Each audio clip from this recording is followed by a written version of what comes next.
En Philippines, l'armée a décrété une trêve de quelques heures dimanche dans l'offensive en cours contre les islamistes qui occupent Marawi, ville ravagée du sud de l'archipel, pour permettre aux habitants de célébrer l'Aïd el-Fitr, fête marquant la fin du mois de jeûne musulman. Dès la fin de la trêve, des tirs ont aussitôt éclaté. Le 23 mai, des centaines de djihadistes brandissant le drapeau noir du groupe État islamique et fort du soutien de combattants étrangers avaient pris le contrôle de quartiers entiers dans la région méridionale de Mindanao. Des affrontements meurtriers rue par rue et maison par maison ont fait des dégâts considérables. Les forces philippiennes mènent une campagne intensive de bombardement aérien ainsi qu'une offensive au sol, mais n'ont pas réussi à déloger les djihadistes des poches où ils se sont retranchés. Marawi, situé au bord d'un lac, était réputé pour le dynamisme de son commerce. Mais dans la ville considérée comme la capitale culturelle musulmane de l'archipel, certains quartiers sont maintenant complètement détruits.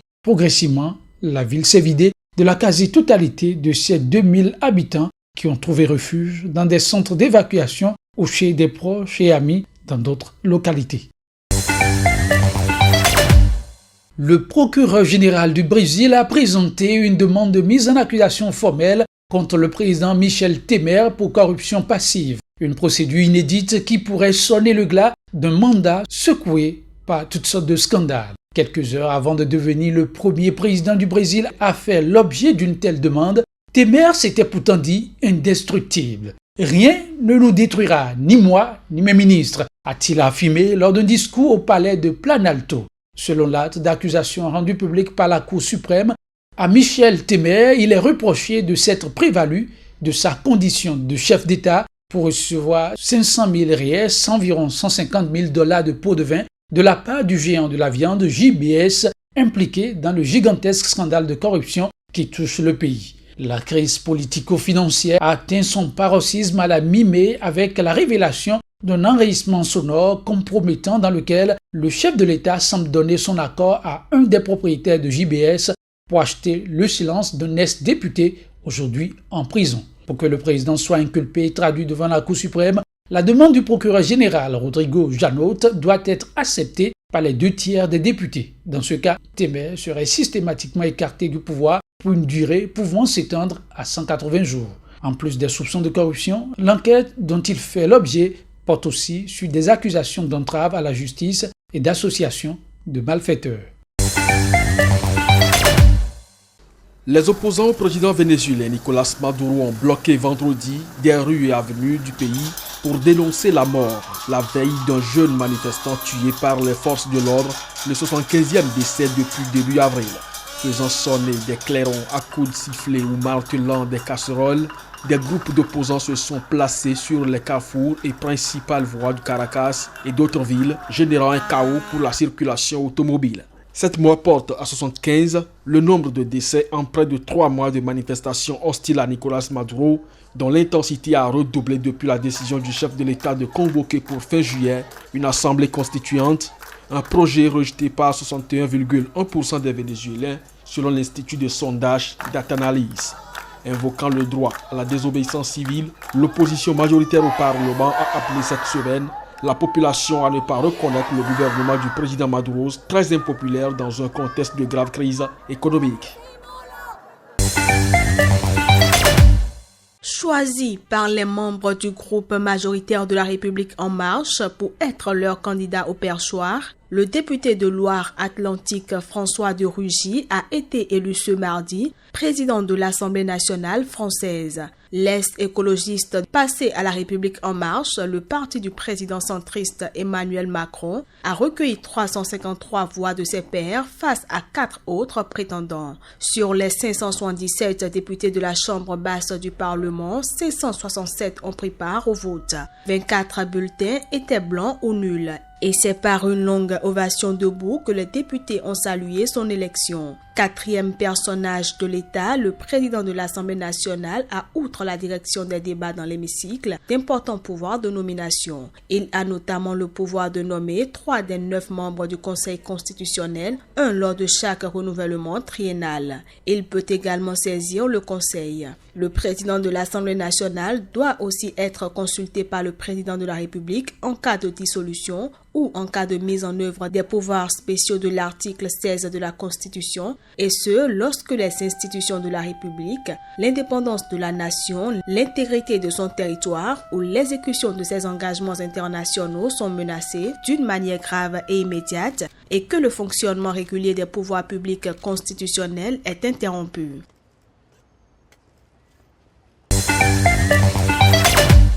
L'Assemblée nationale est l'une des deux assemblées qui, avec le Sénat, composent le Parlement français. L'Assemblée siège depuis 1798 au Palais Bourbon, à l'origine demeure princière, sur la rive gauche de la Seine, en face de la place de la Concorde. Élue pour 5 ans, au suffrage universel direct, au scrutin uninominal majoritaire à 2 tours, les 577 députés se réunissent dans l'hémicycle. Leur rôle, représenter le peuple français, légiférer et contrôler le gouvernement. En une année, les élus votent environ 100 de lois et débattent plus de 1400 heures. C'est depuis le perchoir, un fauteuil datant de 1798, qui fait face à l'hémicycle, que le président de l'Assemblée nationale, 4e personnage de l'État, organise les débats et contrôle le temps de parole des députés. 2 minutes par question, 2 minutes par réponse. 2 fois par semaine, les membres du gouvernement qui arrivent par la cour d'honneur répondent aux questions des députés.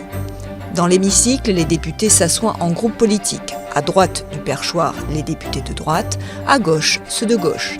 En amont des séances publiques, les commissions parlementaires permanentes étudient les textes sur les domaines particuliers. Une haie de gardes républicains, symbole de la subordination du pouvoir militaire au pouvoir politique, accompagne l'arrivée du président avant chaque séance.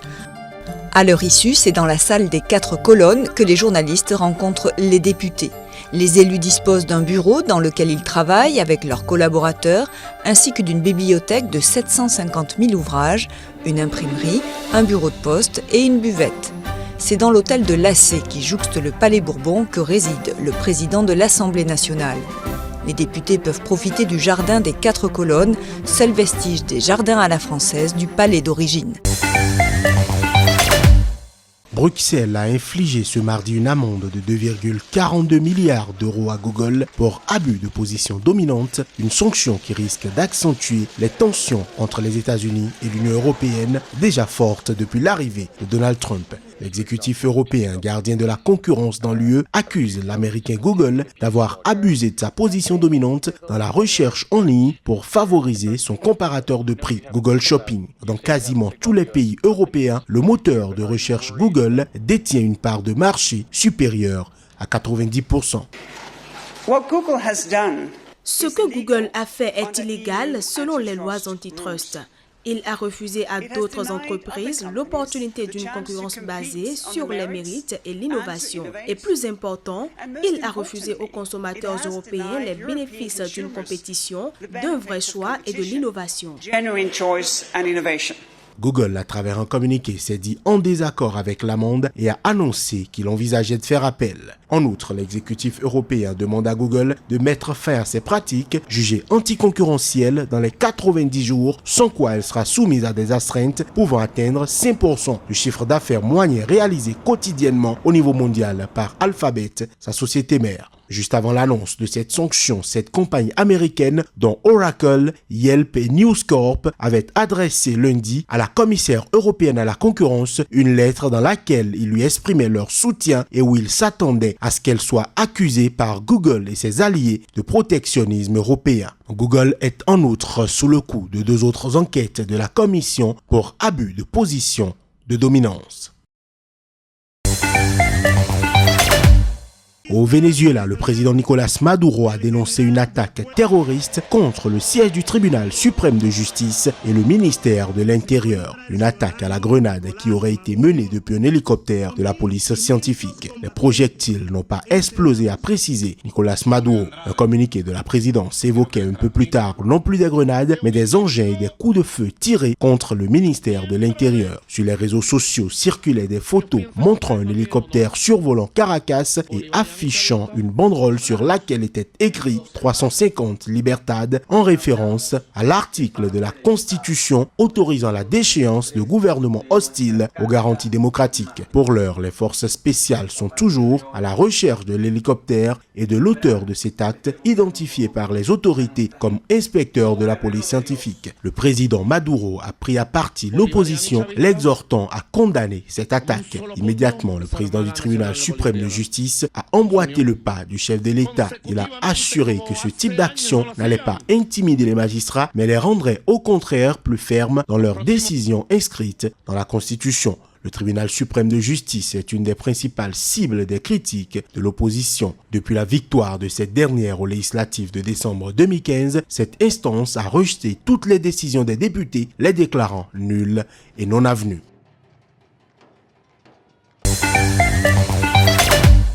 Au Venezuela, un hélicoptère de la police a mitraillé le siège du tribunal suprême de justice et le ministère de l'Intérieur. L'attaque n'a certes pas fait de victimes, mais elle témoigne de l'accentuation de la violente crise qui ébranle le pays depuis des mois. D'après des responsables gouvernementaux, l'appareil a tiré à 15 reprises contre le ministère où plusieurs dizaines de personnes participaient à une cérémonie. 4 grenades ont été lancées depuis les airs sur la Cour suprême.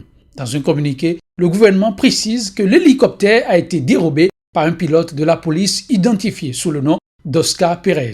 Une vidéo mise en ligne sur son compte Instagram le montre devant plusieurs hommes en armes, affirmant qu'une opération est engagée pour restaurer la démocratie. L'homme ajoute qu'il représente un collectif de militaires, de policiers et de fonctionnaires hostiles et appelle Nicolas Maduro à démissionner. Le président vénézuélien a pour sa part dénoncé un acte terroriste et a mis en demeure les dirigeants de la table de l'unité démocratique, la coalition de l'opposition, de condamner cette attaque éminemment destinée à provoquer un putsch. À ce jour, les manifestations populaires de protestation et leur répression qui secouent le pays ont fait déjà plus de 70 morts.